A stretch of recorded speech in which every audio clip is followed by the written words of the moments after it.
नमस्कार विद्यार्थी मित्रांनो, हिस्ट्री बाय मंगेश तोले या चॅनलमध्ये आपलं सर्वांचं स्वागत आहे. आपल्या की ॲप टेलिग्राम आणि त्यासोबतच यूट्यूब चॅनलवरती चालू असलेल्या या सिरीजमध्ये आपणा सर्वांचे मी मनपूर्वक स्वागत करतो. आपण की आता भारतामध्ये या काळात आलेले वेगळे गव्हर्नर जनरल्स आणि खास करून मग ब्रिटिशांची झालेली सत्ता स्थापना आणि त्यानंतर आले वेगळे गव्हर्नर जनरल्स यात आपण यांचा आढावा घेणार आहोत. आपण की साधारणतः ब्रिटिशांनी की वेगळे कायदे कोणत्या पद्धतीने केलेत काय त्याचाही एक आढावा घेणार आहोत. So let us go ahead की आपण आता पुढे येऊयात.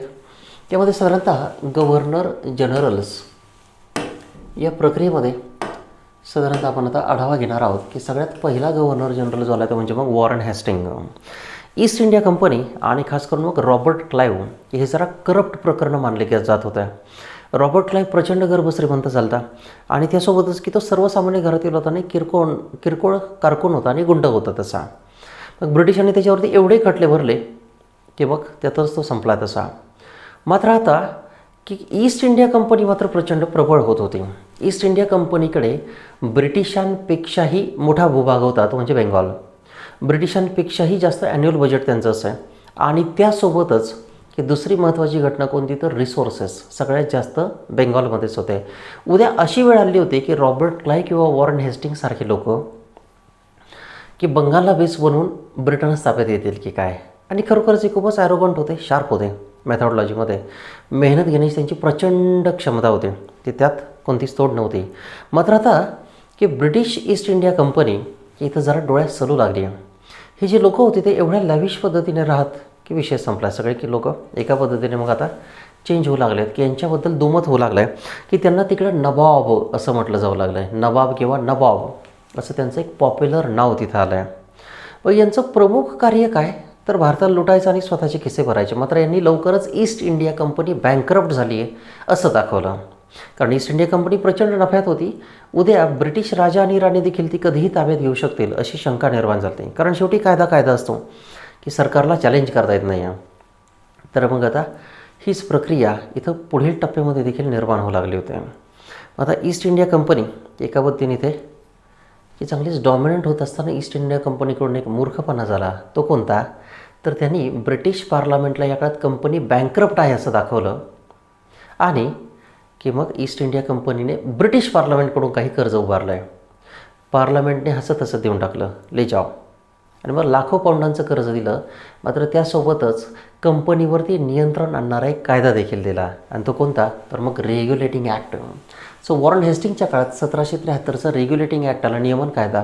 कंपनीचे सगळे सेवक गर्भश्रीमंत झाले होते आणि त्यानंतर की मग इथं की रेग्युलेटिंग ॲक्ट आला आहे. ब्रिटिश जगभर कशासाठी नावाजले तर कायद्याचं राज्य आणि कायद्यापुढे समानता. आणि म्हणून की कलकत्त्यामध्ये या काळात सर्वोच्च न्यायालय निर्माण करण्यात आलं आहे. Supreme court at Calcutta was a setup. कधी आहे 1773. जिल्हा स्तरावर किंवा या काळात वेगळी फौजदारी न्यायालय असतील म्हणजे क्रिमिनल केसेस हँडल करण्यासाठी आणि त्यासोबतच दिवाणी न्यायालय जे कशाच्या बाबतीत तर पैशांची अफरातफर आणि इतर प्रकरणं हाताळण्यासाठी. ओके, मग हाच तो वॉरन हेस्टिंग. ओके, सो ज्याच्या काळात पहिलं इंग्रज मराठी युद्ध देखील झालं आहे. ओके, सो चांगलं लक्षामध्ये राहू द्या. वॉरन कलकत्त्याला किंवा इथं सदर दिवाणी आणि सदर निजामत न्यायालय यांची स्थापना करण्यात आली आहे. इथं वॉरन हेस्टिंगनेच कर गोळा करण्यासाठी कलेक्टर हे पद निर्माण केलं. मग त्याचं नावच काय तर टॅक्स कलेक्टर. त्या जिल्ह्यातील सगळा टॅक्स गोळा करायचा आणि तो वरती गव्हर्नरपर्यंत पाठवायचा हे त्याचं काम होतं. मात्र त्याला प्रचंड अधिकार दिले आणि अधिकारांचं केंद्रीकरण त्याच्याकडून होऊ लागलं तसं. मग त्यासोबतच वसुलीसाठी मुद्दाम एक आमिल नावाचा एक अधिकारी ठेवला की थोडक्यात अंमलबजावणी करणारा आमिल असं आपण लक्षात ठेवू शकतो. सो आमिल या अधिकाराने पुढे धुमाकूळ घातला आहे. So Warren Hastings. पुढे की रॉबर्ट क्लाइव्हची दुहेरी शासन व्यवस्था होती जी आपण चर्चा केली ती की भारतीय लोकच त्याने वापरलेले होते. मग 1765ला की मुघल बादशहाकडून खास करून या काळात कोणते तर दिवाणीचे म्हणजे टॅक्स गोळा करण्याचे अधिकार मिळाले होते. तर बंगालच्या सुभेदाराकडून की त्याला की ज्युरिस्डिक्शन मिळालं होतं, समजा निजामतीचे अधिकार मिळाले. त्याला आपण दुहेरी शासन व्यवस्था म्हटलं तर ही कायद्याने ती रद्द करण्यात आली. कारण काय की रॉबर्ट क्लाइव्ह हा एक किरकोळ व्यक्ती होता की त्याचा कायदा मानण्याचं कारण काय तर आपण वेगळा कायदा फ्रेम केला तसा आणि म्हणून रॉबर्ट क्लाइव्हची दुहेरी राजव्यवस्था या कायद्याने रद्द करण्यात आली. याच्या काळात पहिलं इंग्रज मराठा युद्ध झालं आहे की राघोबा दादाने की त्याचा पुतण्या या काळात मारला आहे, काका मला वाचवा. मग तो पळत सुरतेकडे गेला आहे आणि सुरतेचा तह झाला तो मराठा सरदारांनी अमान्य केला. मग हे कोणाच्या काळात घडलं आहे? याच्या काळात घडलं आहे, वॉरन हेस्टिंग. याच्या काळात सुरत, पुरंदर, वडगाव, सालबाईचे तह झाले ते. इथं या काळात हे खास करून आता कायदा आणलेला होता, तर हिंदू आणि मुस्लिमांना न्याय कसा द्यायचा, तर त्यांच्या धार्मिक पद्धतीने न्याय द्यावा असं ठरलं. मग ती प्रक्रिया इथं पुढे आली. 1871चा अधिनियम याच्या काळात निर्माण करण्यात आला आहे की त्याच्यामध्ये governor general in a council आणि कलकत्ता सर्वोच्च न्यायालय यांच्या अधिकार क्षेत्राचे स्पष्ट विभाजन करण्यात आलं. त्याचं कारण असं की गव्हर्नर जनरलवरतीच पहिली केस पडली की लाच घेताना या काळात तो अडकला आहे आणि त्याच्यावरतीच मग वेगळे प्रकरणं खटले भरलेत. मग याने केलं काय की मग साधारणतः पूर्वीपासूनच डिव्हिजन केली की गव्हर्नर जनरलचं कार्यक्षेत्र कोणतं, सुप्रीम कोर्टाचं कार्यक्षेत्र कोणतं. ओके, ही प्रक्रिया. आणि म्हणून 1871चा अधिनियम या काळात आला. Governor general in a council आणि कलकत्त्याचं सुप्रीम कोर्ट यांचे जे न्यायाधिकरण आहेत किंवा एका पद्धतीची न्याय देण्याची प्रक्रिया ती पूर्णतः वेगळी केली. 1871 रोजी Calcutta madrasa at Calcutta was set up. Arabic आणि पर्शियन भाषांच्या शिक्षणासाठी म्हणून हा निर्माण केला आहे तसा.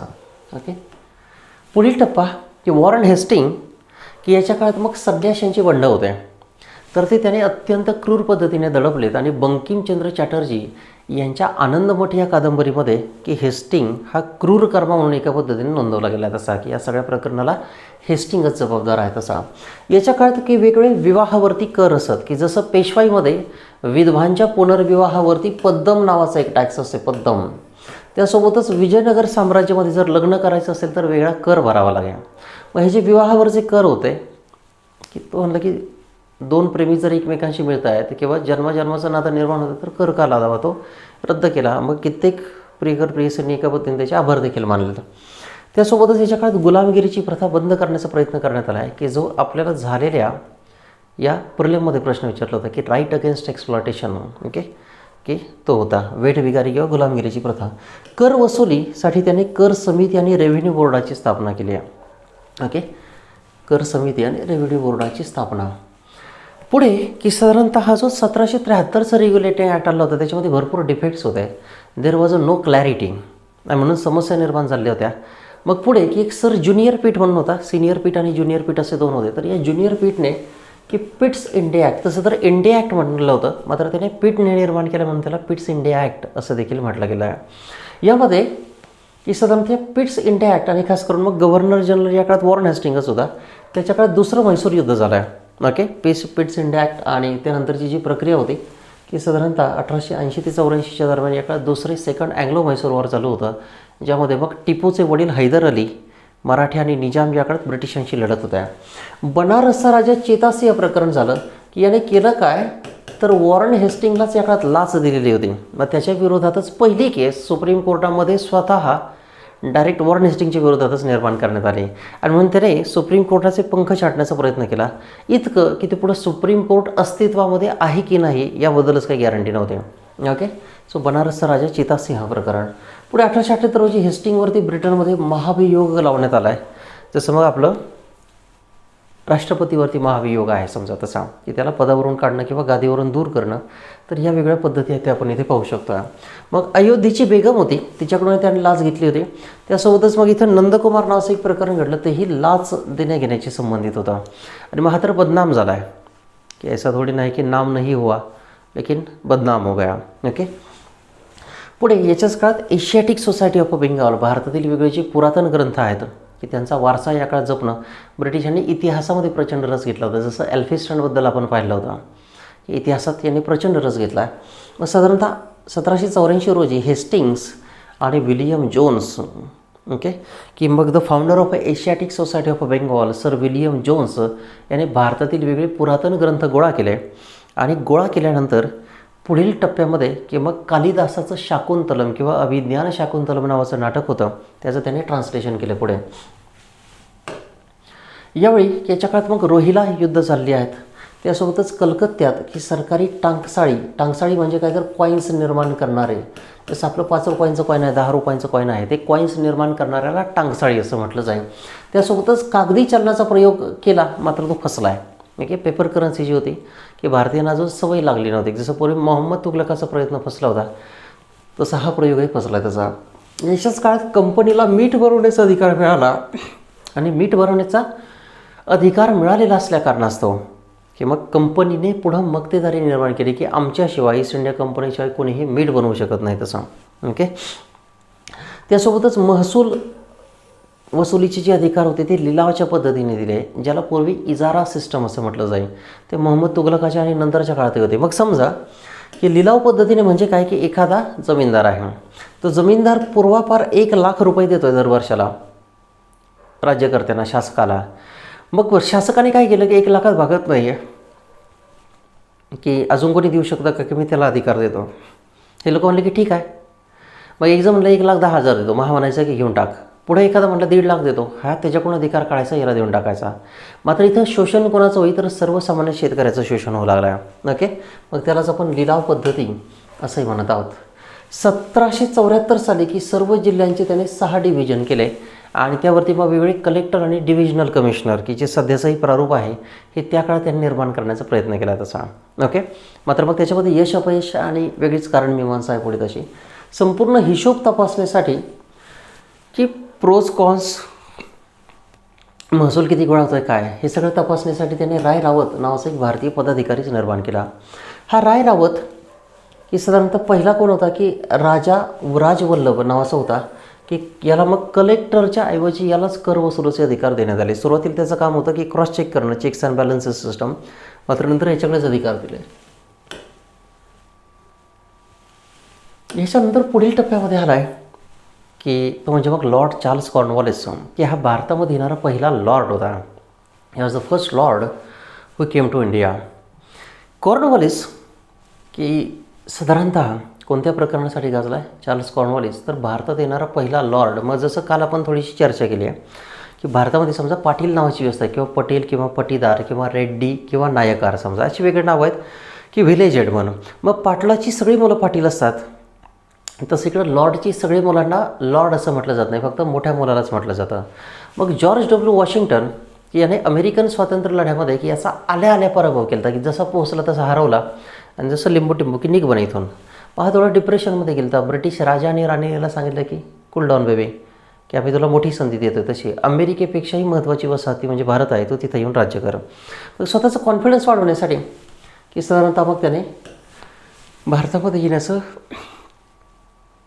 एका पद्धतीने मान्य केलं आहे. मग सुरुवातीला त्याला भारताबद्दल खूप काही माहिती नव्हती म्हणून मग सर जॉन शोर आणि जोनाथन ग्रँट नावाचे 2 सहकारी होते. या सहकाऱ्यांवरती तो पूर्णतः डिपेंड राहत असे.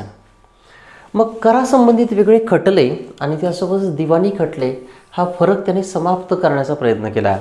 कारण काय की इथं पुन्हा खटल्यांची टोलवाटोली केली जाईल. सर करासंबंधी वेगळे खटले आणि दिवाणी खटले वेगळ्या कारणास्तव तसं सर्व दिवाणी खटले वेगळ्या कारणास्तव चालवण्याचा अधिकार इथे देण्यात आला आहे. याचवेळी की जिल्हाधिकाऱ्याकडील न्यायिक शक्ती जी होती ती त्याने काढून घेतली आणि फक्त महसूल जमा करण्याचं प्रकरण ठेवलं आहे.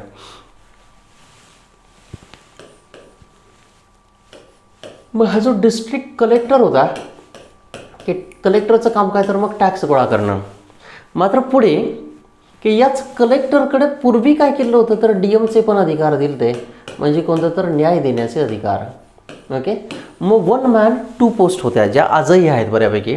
मात्र कॉर्नवॉलिसच्या काळात एक घटना घडली की समजा टॅक्सच्या बाबतीत एका शेतकऱ्याचा वाद झाला कोणाशी, कलेक्टरशी, की दाद मागण्यासाठी तो अंतिमतः कलेक्टरकडेच जाणार.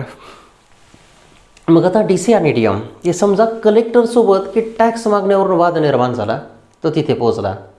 मात्र की उद्या कोर्टामध्ये जर केस उभी राहिली तर न्यायदान करण्यासाठी पुन्हा कोण असेल, डिस्ट्रिक्ट मॅजिस्ट्रेट असेल. मात्र ते अधिकार कोणाकडे होते, कलेक्टरकडेच होते. की थोडक्यात कलेक्टर हाच टॅक्स गोळा करायचा आणि उद्या जर काही समस्या निर्माण झाली तर कलेक्टर हाच न्याय द्यायचा. आणि म्हणून कलेक्टर स्वतःलाच कसं तुरुंगामध्ये टाकणार. मग कॉर्नवॉलिस म्हणलं की हे काय लॉजिक आहे. So he separated DC and DM. त्याने की डिस्ट्रिक्ट कलेक्टर आणि डिस्ट्रिक्ट मॅजिस्ट्रेट हे 2 पदं वेगळी करून टाकली तसे. ओके. मग ही एक विज्ञान की एका पद्धतीने राज्यशास्त्रातील एक वैज्ञानिक पद्धती आहे. त्यासोबतच त्याने की वेगळ्या सेवांचं क्लासिफिकेशन केलं आहे. Class 1, class 2, class 3, class 4. मग याला पुढे कॉर्नवॉलिस कोड असं म्हटलं आहे. ओके. कॉर्नवॉलिस कोड काय आहे की DC separated from DM, district collector आणि डिस्ट्रिक्ट मॅजिस्ट्रेट. माझं कलेक्टर वेगळा आहे आणि जिल्हा न्यायाधीश वेगळा आहे आणि जिल्हाधिकारी वेगळा आहे. ओके. मग हे प्रकरण हे खास करून कॉर्नवॉलिसच्या काळात आलं आहे आणि वेगळ्या सर्व्हिसेसचं त्यांनी क्लासिफिकेशन केलं आहे.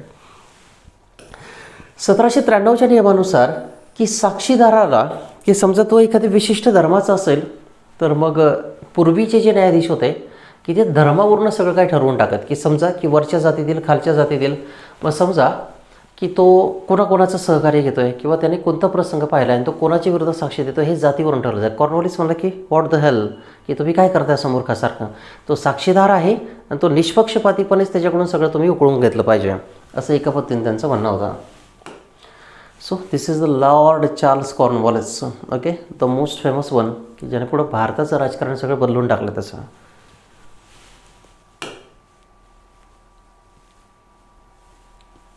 मग आता की फौजदारी खटले या काळात होते मुस्लिम कायद्यानुसार तर मुलकी खटले की संबंधित व्यक्ती ज्या धर्माचा असेल, कारण भारतामध्ये त्या काळात धर्माला वेगळ्या शिक्षा होत्या तशा. ओके, प्रत्येक धर्मानुसार वेगळ्या शिक्षा होत्या. मग तो म्हणला की ताबडतोब आपण नाराजी व्यक्त करू शकत नाही किंवा नाराजी उडवून घेऊ शकत नाही. म्हणून त्याने की ज्या ज्या धर्माची व्यक्ती असेल त्या त्या धर्मानुसार मग त्याने दंड देण्यास सुरुवात केली आहे.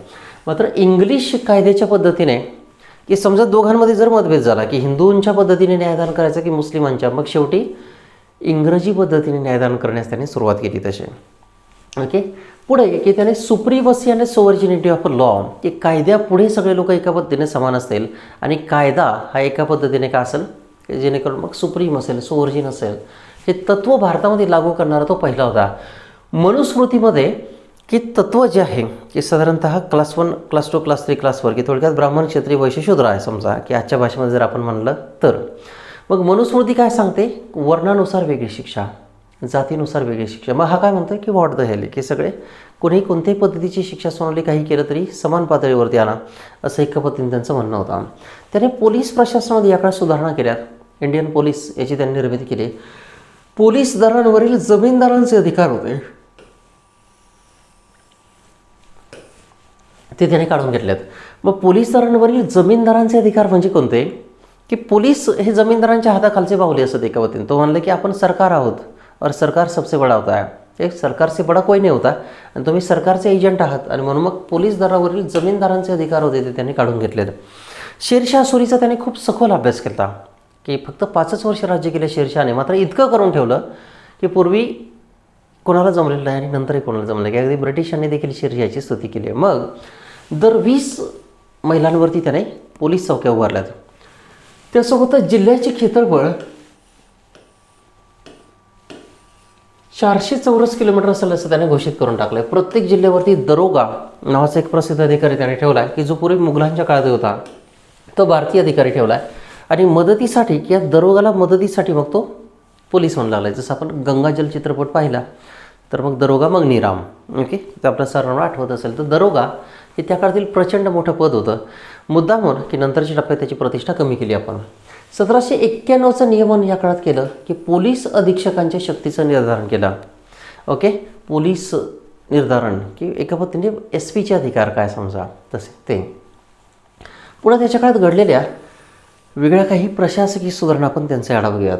मग कॉर्नवॉलिस की खास करून त्याने इंडियन सिव्हिल सर्व्हिसेसचा त्याला जनक मानला जातो खास करून. ओके, मग त्याने युरोपीयकरणावरती भर दिला की युरोपनायझेशन ऑफ सिव्हिल सर्व्हिसेस असं त्याचं म्हणणं होतं. मग भारतामध्ये आल्यानंतर त्याने नोकरशाही प्रचंड करप्ट असलेली पाहिली. मग त्याने ताबडतोब बायबलवरती हात ठेवून सगळ्यांना शपथ घ्यायला लावली की मैं प्रण लेता हूँ इसके बाद मैं करप्शन नहीं करूँगा. जस्ट लाईक UPSC काय करते, 4था पेपर टाकला एथिक्स इंटिग्रिटी आणि ॲप्टिट्यूड की मात्र असं थोडीचं आहे की मग ह्या लोकांनी सगळं ठरलं होतं की बायबल आपण फक्त ब्रिटनमध्येच मानायचं, भारतामध्ये मानायचं नाही. मग याने गैरसमज करून घेतला की हे लोक लाच का घेतात की यांचे पगार कमी आहेत. मात्र खरं तर तसं काही नव्हतं. मात्र त्या काळात किंवा शेवटपर्यंत की भारतातील सगळ्यात महागडी नोकरशाही ही कॉर्नवॉलिसने निर्माण केली तशी. ओके, की नोकरशाही सगळ्यात महागडी की ही कॉर्नवॉलिसच्याच काळात घडली तशी. मग आता की कॉर्नवॉलिसने की या काळात ICS इंडियन सिव्हिल सर्व्हिसेस आणि त्यासोबतच IP या सेवा निर्माण केल्यात. ओके, IP उच्च पदे इंग्रजांसाठी आरक्षित केली आहेत. ओके, सो सनदी सेवांचा जनक. भारतीयांना नोकऱ्या किती असाव्यात तर वार्षिक 500 पाऊंड वेतनापेक्षा कमी वेतन किंवा 500 पाऊंडापेक्षा जास्त वेतन भारतीयांना स्ट्रिक्टली नसावं असं त्यांचं म्हणणं आहे. इथं भ्रष्टाचार बंद करण्यासाठी त्याने बायबलवरती हात ठेवून शपथ घ्यायला लावली. मात्र मग पुढे काँग्रेसच्या प्रत्येक अधिवेशनामध्ये या काळात विनंती असते किंवा मागणी असे, प्रशासनावरील खर्च कमी करा. म्हणजे काय तर यांचे पगार कमी करा. पुढे संचालक मंडळ या काळात होतं बोर्ड ऑफ डायरेक्टर्स. कंपनीचे अनेक डायरेक्टर असतात, ते वारंवार बदलतही असतात. मग संचालक मंडळाच्या नातेवाईकांना दिली जाणारी उच्च पदे, कोणालाही पात्रता नसताना की नेपोटिझम होतं की मग दिली जाणारी पदे, हे सर्व त्याने बंद केलं. तर म्हणलं की कॉम्पिटिटिव्ह एक्झाम द्या, आजची जशी UPSC आहे तशी त्या काळात त्याने घेतली. तिथंही भ्रष्टाचार होतच असेल, नाही असं नाही. मात्र ॲटलिस्ट की त्याने कोणी जर सांगितलं की हा माझा जवळचा आहे, दे तहसीलदार, कोणी जवळचा आहे, जसं तालिबानमध्ये झालं की कोणती परीक्षा नव्हती तर डायरेक्टली तहसीलदार कलेक्टर बनून गेले, तसं त्या काळात होत होतं. ओके. मग आता की पुढे कॉर्नवॉलिस कोड त्याने आणला आहे की म्हणजे शासकीय कामकाजासाठी तपशीलवार नियम त्याने आणलेत, की शासकीय कामकाजासाठी की तपशीलवार नियम हे त्याने आणलेले आहेत. तसं आहे. ओके. मग त्याला आपण कॉर्नवॉलिस कोड असं म्हणतो आहे. आणि त्याने त्यामध्ये केलं क्लासिफिकेशन. मग त्याने वेगळ्या महसूल सुधारणा केल्या की बंगाल परिसरातून त्याला महसूल गोळा करायचा होता, मात्र प्रशासकीय यंत्रणा उभारण्यामध्ये त्याला एवढा वेळ नव्हता. मग त्याने महसूल सुधारणेमध्ये 1793ला बंगाल बिहार या परिसरात कायमधारा ही पद्धती आणली. मग कायमधारा या पद्धतीमध्ये की त्याने केलं काय की समजा की हा 500 गावांचा एक प्रमुख आहे, इथं एक मोठा जमीनदार आहे, 500 गावांच्या वरती एक प्रमुख आहे. मुघल काळापासून जा किंवा मराठ्यांच्या काळापासून जा, आता पूर्वी नवाबाचं राज्य होतं समजा तिथं एक्झाम्पल. तर इथं की याला सांगितलं काय की आजूबाजूला देखील छोटे छोटे प्लेयर होते की याच्याकडे समजा 100 गाव आहेत, 500 एकर जमीन किंवा इतर वेगळ्या काही एकर जमिनी आहेत. मग इथं आजूबाजूला छोटे छोटे प्लेयर होते, त्यांच्याकडून देखील तू कर गोळा कर असं त्याला आदेश दिला. मात्र हे लोक त्याच्याशी वादविवाद घालू लागले. मग कॉर्नवॉलिसकडे तो गेला आणि सांगू लागला की असं प्रकरण घडलं. मात्र कॉर्नवॉलिस टॅक्स कसा सोडणार, कर तर पाहिजे होता. मग ह्याच्या आजूबाजूच्या छोट्या मोठ्या लोकांच्या ज्या जमिनी होत्या त्या कॉर्नवॉलिसने रातोरात फरमान काढून या एका भल्या मोठ्या जमीनदाराला देऊन टाकल्या. जे स्वतः कसणारे मूळ मालक होते ते स्वतःच्या जमिनीवरती भूमिहीन बेरोजगार म्हणून आता काय झाले तर शेतमजूर झाले. कारण जमिनीची मालकी रातोरात मोठ्या जमीनदाराला देण्याचं पाप कॉर्नवॉलिसने केलं आहे. की पाप केव्हाली आहे आणि कॉर्नवॉलिस समजा. मग की सगळे लोक या काळात नाराज झाले की शेती हा 24 तास करायचा धंदा आहे आणि 24 तास त्याच वेळेस केला जातो ज्यावेळेस स्वतःच्या मालकीची जमीन असते. जर मालकीची जमीन नसेल तर आपल्या सर्वांना वाटेकऱ्यांचा अनुभव आलाच असेल. ओके. मग तो प्रकरण तसं. आणि म्हणून की याने बंगालमध्ये की जे जमीनदार होते की ते एका पद्धतीने कायमचे फिक्स मालक करून टाकलेत. त्यासोबतच की त्याला टॅक्सेशन रिवाईज करण्यामध्ये काही इंटरेस्ट नव्हता आणि म्हणून त्याने एकदाच एवढा टॅक्स लावला की तो म्हणला की पुढे 30-40 वर्षात एवढाच टॅक्स घ्या आणि म्हणून टॅक्स कायम फिक्स करून टाकला आणि म्हणूनही कायमधारा असं म्हटलं आहे. ओके. हा टप्पा. पुढे इथं जमीनदारांना या काळात जमिनीचं मालक बनवण्यात आलेलं आहे की जमीनदार जे आहेत. मात्र मग जे बिचारे 20 एकर 10 एकर 50 एकरवाले जे होते की ते इथं अडचणीमध्ये आलेत. याच्याच काळात तिसरं अँग्लो म्हैसूर वॉर झालं. कारण आपण चर्चा केली आहे की साधारणतः की टिपू काय याला हरवायचा होता तसा. मग आता या कारणास्तव मग श्रीरंगपट्टणमचा तह झाला आहे. महसूल प्रशासन आणि नागरी प्रशासन विभक्त केलं आहे. महसूल आणि नागरी प्रशासन विभक्त करून टाकलं म्हणजे असे आपण पाहू शकतो तसं. ओके. यानंतर ते खास करून पुढचा एक प्रसिद्ध व्यक्ती आला आहे आणि तो म्हणजे मग सर जॉन शॉर. ओके. साधारणतः 1793 ते साधारणतः 1798. ओके. 6 वर्षाचं त्याचं एक ड्युरेशन आहे ऑन ॲन ॲव्हरेज. एक कॉर्नवॉलिसचा मृत्यू. याच्या काळात खूप काही घडलं नाही. एक चार्टर ॲक्ट आला आहे. Charter act. सो याच्या काळात खरडा आणि निजाम मराठे यांच्यामध्ये युद्ध झालं आहे. कारण मग आपण चर्चा केली की 1707 ते 1757 या टप्प्यामध्ये वेगळ्या घडामोडी घडत होत्या. मग MPSC खास करून त्यावरती प्रश्न विचारते. त्यासोबतच अहमद शाह अब्दालीचा नातू जमन शाह याचे देखील भारतावरती हल्ला झाला. तसा जमन शहाचे झालेले आक्रमण हे देखील जरा इथं मागात निर्माण झाला तसा. याच्यानंतर एक रिचर्ड वेलस्ली म्हणून आला आहे की जो खूपच डॉमिनंट होता. रिचर्ड वेलस्ली कोणाचा तर मग ऑथर वेलस्लीचा भाऊ. की ऑथर वेलस्लीने वॉटरलूच्या लढाईमध्ये नेपोलियनचा पराभव केला. मग हा समजू लागला की मी काय अंडोपांडो आहे की काय, लल्लू पल्लू आहे की काय, मी पण कमी नाही. मी कोणाला तर मग आता नेपोलियनचा मित्र टिपूला हरवेल तसं की आपण त्यावेळेस चर्चा केली तशा. मग लॉर्ड रिचर्ड वेलस्ली 1798 ते 1805 या काळात गादीवरती आला आहे. याने की आणलेली प्रथम युक्ती ती कोणती तर सबसिडरी अलायन्स सिस्टम की याला आपण तैनाती फौज असं म्हणतो. की मग भारतीय राजे राजवाड्यांना या काळात त्यांनी पटवून दिलं की तुम्ही कित्येक वर्षापासून लढाई लढताय की आयुष्य कशासाठी तर एन्जॉय करण्यासाठी आहे.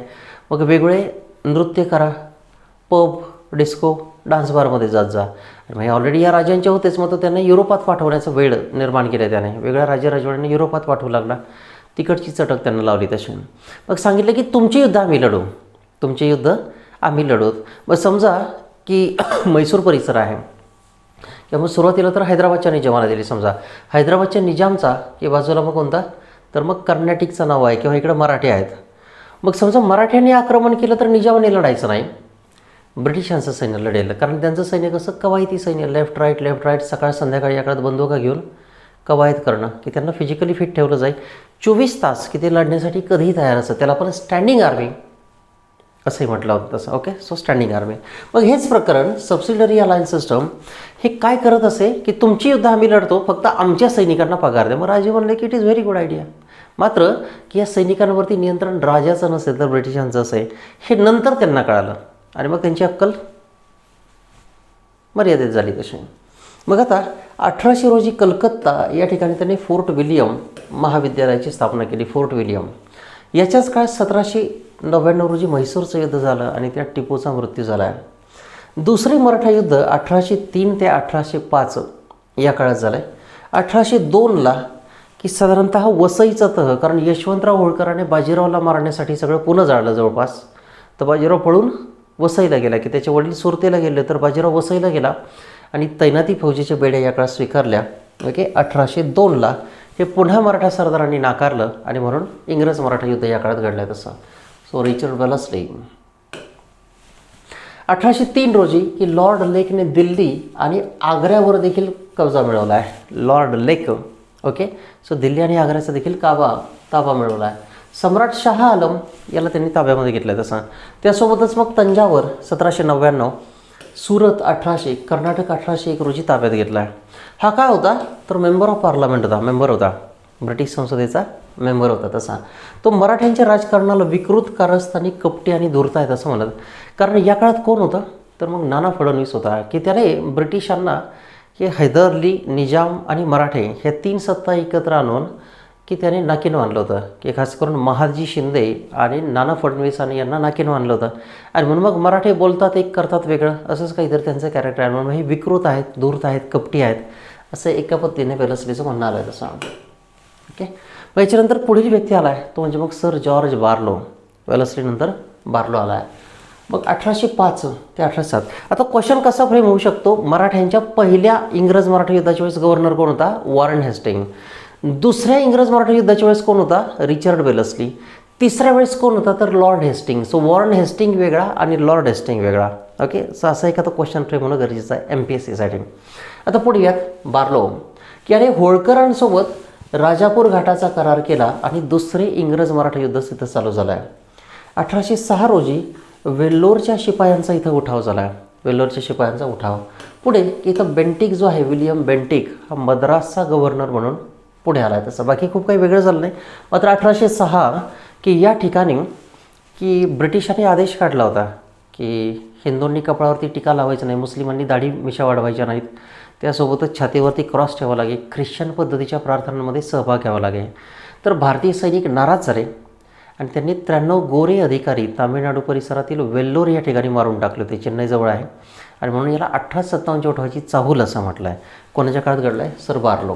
ओके, त्यासोबतच महाराष्ट्राचा विशेष रेफरन्स होळकरांसोबत आहे, मात्र विचारले जाण्याची जरा शक्यता कमी आहे तशी. मग याच्याच काळात दुसरं इंग्रज मराठा युद्ध हे देखील रंगात आलेलं होतं, मात्र खास करून वेलस्लीच्या कारणास्तव ते घडलं होतं. मग बेंटिक या काळात मद्रासचा गव्हर्नर होता. पुढे या काळात आला लॉर्ड मिंटो किंवा याला मिंटो फर्स्ट असं म्हणतो आहे, कारण 1909ला या काळात मोर्ले मिंटो होता, तो मिंटो सेकंड मानला गेला आहे. ओके, मग याने रणजित सिंहासोबत 1809चा अमृतसर करार केला. त्यानुसार सतलज ही रणजित सिंहाची सीमा असेल, दक्षिण सीमा असेल असं ठरलं आहे. 1813चा चार्टर ॲक्ट याच्या काळात आला आणि या चार्टर ॲक्टने खास करून ब्रिटिश ख्रिश्चन मिशनऱ्यांना भारतामध्ये येऊन धर्मप्रसाराची परवानगी दिली. मग हा प्रश्न UPSCने विचारला होता, तो चार्टर ॲक्टच्या वेळेस आपण पाहणारच आहोत तसा. ओके, सर मग लॉर्ड मिंटो फर्स्ट हा या काळात आला, 1813चा चार्टर ॲक्ट.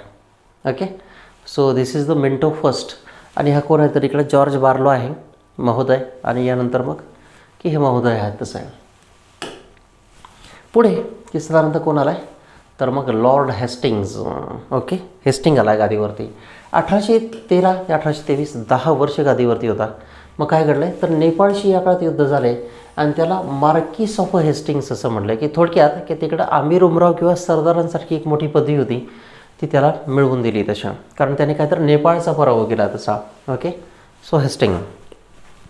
पुढे की नेपाळशी या काळात मग त्याने सुगोलीचा करार केला, शिखांशी भैरवालचा तह केला. ओके, तसंच नेपाळशी सुगोलीचा करार केला. एवढंच लक्षात ठेवायचं, खूप काही डेप्थमध्ये जाण्याची.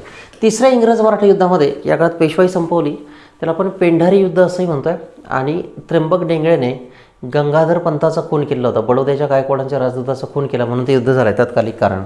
1818ला की ज्या दिवशी पेशवाई बुडवली त्याच दिवशी माउंट स्टोडेल फिस्टन याचा सन्मान करण्यासाठी मुंबई और बॉम्बे प्रेसिडेन्सीची या काळात स्थापना करण्यात आली. की पूर्वी मद्रास होतं, कोलकाता होतं किंवा बेंगॉल प्रेसिडेन्सी, बॉम्बे प्रेसिडेन्सी आणि मद्रास प्रेसिडेन्सी 3 निर्माण झाल्यात. त्याचवेळी की ज्या वेळेस पेशवाई बुडवली त्याच वेळेस 1818ला सातारा संस्थानची निर्मिती करण्यात आली. कारण पेशवा एक किरकोळ सेवक होता आणि मोठे कोण होते तर छत्रपतीच होते. की छत्रपती आहेत की मराठ्यांनी नाराज होण्याचं एका पद्धतीने त्याचं म्हणणं होतं की थोडक्यात डाव केला आहे. पुढे पेंढारी किंवा पेंढारी आपण चर्चा केली. इरेग्युलर आर्मी ऑफ मराठा, की मराठी सैनिकांच्या आजूबाजूला या काळात हे भटके कुत्र्यांसारखे इकडे तिकडे फिरत आणि मग मराठ्यांनी प्रमुख लूट मिळवली. की मग आता जेणेकरून की ते बाकीच्या ताटवाट्या गोदड्या उशा चमचे सगळे घेऊन येत तसे की मराठी सोना आणि चांदी लुटत, मात्र मराठ्यांची इज्जत त्यांच्यामुळे अडचणीत लागते. मग त्याने 1818ला Lord Hastings, so Warren Hastings वेगळा आहे आणि लॉर्ड हेस्टिंग वेगळा आहे तसा. मद्रासमध्ये 1820 की त्याने रयतवारी व्यवस्था थॉमस मनरो आणि त्यासोबतच अलेक्झांडर रीडच्या माध्यमातून लागू केली तशी. सो थॉमस मनरो आणि अलेक्झांडर रीड यासोबतच इथं शिंद्यांसमवेत करार करण्यात आला 1817 की शिंदे या काळात होते ग्वाल्हेरचे. कलेक्टरला त्याने पुन्हा न्यायिक अधिकार दिले. ही जरा चूक झाली. मग आजही की तुम्हाला LLB किंवा LLM न होता की डायरेक्टली जर न्यायाधीश व्हायचं असेल तर एकच गोष्ट आहे, ते म्हणजे कलेक्टर बनायचं. की त्याला जिल्हाधिकाऱ्यासमोरच जिल्हा दंडाधिकारी देखील आहे. सो जिल्हाधिकाऱ्यासोबतच दंडाधिकारी पण आहे. पंजाब आणि आग्रा या ठिकाणी महालवारी लावण्यात आली तशी. आणि मग मुंबई परिसरामध्ये रयतवारी. ओके, मग ह्या 3 व्यवस्था की मुंबई आणि मद्रासमध्ये की रयतवारी, थॉमस मनरो आणि अलेक्झांडर रीड यांच्या सहकार्याने, पंजाब आणि आग्रा इथे महालवारी. पुढचा व्यक्ती या काळात आला आहे आणि तो म्हणजे मग Lord William Bentinck. Okay, so Lord William Bentinck याचं झालं जे आगमन आहे आणि बेंटिकबद्दल आपण की आपल्या येणाऱ्या सेशनमध्ये आता आढावा घेऊयात. तसा पुन्हा रिपीट करतो आहे की वेगळ्या सगळ्या घडामोडी आहेत की आपली एक जी स्लाईड की या PPTच्या माध्यमातून तुम्हाला या सगळ्या नोट्स प्रोव्हाइड केल्या जात आहेत. आपले ज्या कोर्सेसला आपले सगळे स्टुडंट्सने ॲडमिशन घेतले ह्या PPT तुम्हाला डेली बेसिसवरती मिळत आहेत.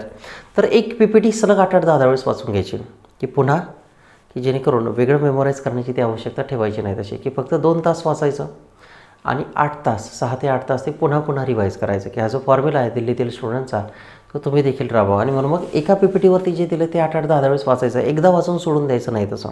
ओके, सो आपण आता पुढील सेशनमध्ये बेंटिकबद्दल माहिती घेऊयात. Okay, thank you.